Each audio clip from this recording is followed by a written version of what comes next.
Hey guys, কি খবৰ? পোনপ্ৰথমে মোৰ চেনেললৈ স্বাগতম জনাইছো সকলোকে। আশা কৰো সকলো ভালে আছে যিহেতুকে ৰঙালী বিহু আহি পাইছেইয়ে। গতিকে মই ভাবিলো এটা ঘৰতে থকা আমি ঘৰতে যি চাউল ব্যৱহাৰ কৰো সেই চাউলৰে এটা কেক বনাম বুলি ভাবিলো। আপোনালোকৰ লগত শ্বেয়াৰ কৰিম বুলি ভাবিলো। আৰু কেকটোৰ কাৰণে কি সামগ্ৰী লাগে আহকচোন চাওঁ তাকে। আৰু ভিডিঅ'বোৰ যদি মোৰ ভাল লাগে প্লিজ লাইক, সাবস্ক্ৰাইব আৰু লগতে শ্বেয়াৰ কৰিব। আহক ভিডিঅ'টোলৈ যাওঁ।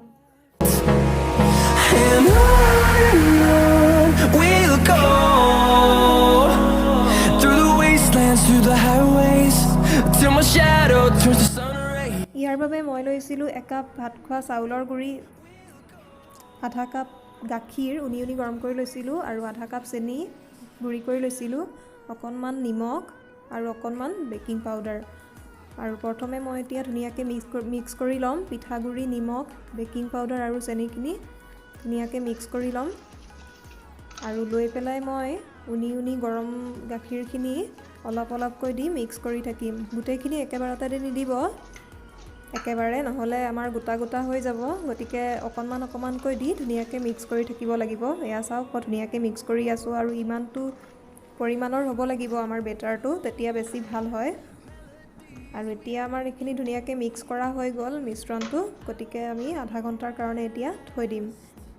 আৰু এতিয়া মই এখন বাটাৰ পেপাৰ ধুনীয়াকৈ ৰাউণ্ড শ্বেপত কাটি পেলাই এটা ষ্টিলৰ বাচন লৈ পেলাই ৰিফাইন অইল দি ধুনীয়াকৈ সানি দিছিলোঁ চাৰিওকাষে, যাতে আমাৰ পিছত উলিয়াবলৈ সুবিধা হয়।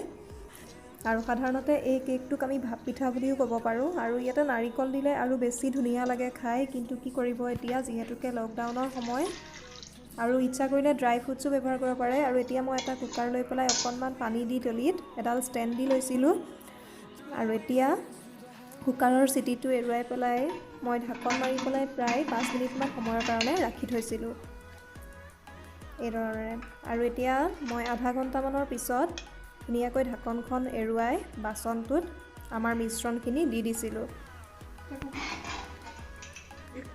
আৰু এতিয়া মই ধুনীয়াকৈ আমাৰ মিশ্ৰণটো কুকাৰত দি দিছিলোঁ। আৰু ইয়াত মই যিহেতুকে কুকাৰটো গৰম হৈ আছিলে, গতিকে মই মোৰ মিষ্টাৰৰ সহায় লৈছিলোঁ। তেওঁ ধুনীয়াকৈ বহাই দিছিলে, আপোনালোকে লক্ষ্য কৰিছে চাগে।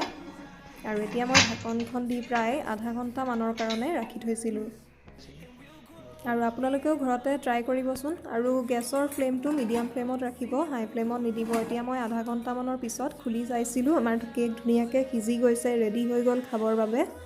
আৰু এতিয়া ঠাণ্ডা হোৱাত আপোনালোকে ঠাণ্ডা হ'বলৈ অকণমান থ'ব, নহ'লে হাত পুৰি যাব। আৰু এতিয়া ঠাণ্ডা হোৱাৰ পিছত মই ধুনীয়াকৈ এই ধৰণেৰে কেকটো উলিয়াই লৈছিলোঁ। আৰু কেকটো সঁচাকৈ দেখাটো খুবেই ধুনীয়া হৈছিলে। এইটো চাওক, কেকটো খুবেই ধুনীয়া হৈছিলে। আপোনালোকেও ঘৰতে ট্ৰাই কৰিবচোন। আৰু আপোনালোকে ইচ্ছা কৰিলে কুকাৰৰ সলনি কেৰাহীটো বনাব পাৰে। ভিডিঅ'টি চোৱাৰ বাবে অশেষ ধন্যবাদ।